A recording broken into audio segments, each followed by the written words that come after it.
Tidak pernah ada yang namanya perselisihan, tidak ada yang namanya perpecahan antara kedua tokoh ini.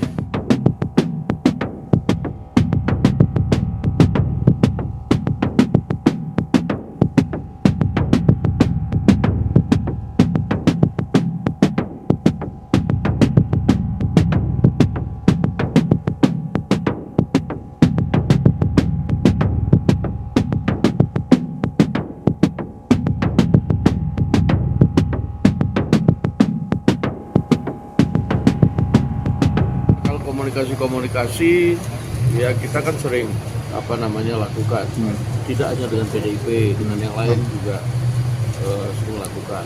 Sementara kalau komunikasi Pak Prabowo juga terutama itu hubungannya kan baik-baik saja. Jadi sebenarnya kalau ada yang ngomong rekonsiliasi, saya pikir nggak ada yang perlu direkonsiliasi karena tidak pernah ada yang namanya perselisihan, tidak ada yang namanya perpecahan antara kedua tokoh ini. Pak Prabowo sangat menghormati Ibu Mega dan saya pikir komunikasi lebih intens mungkin akan ditingkatkan setelah keputusan. Tapi dalam waktu dekat ini akan ada pertemuan juga Bang, Pak Prabowo dengan Ibu Megawati Bang? Saya belum tahu karena itu komunikasi ini akan jalan setelah MK. Oke. Berarti...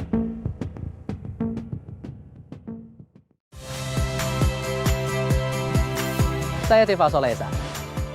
Saksikan program-program Kompas TV melalui siaran digital, pay TV, dan media streaming lainnya.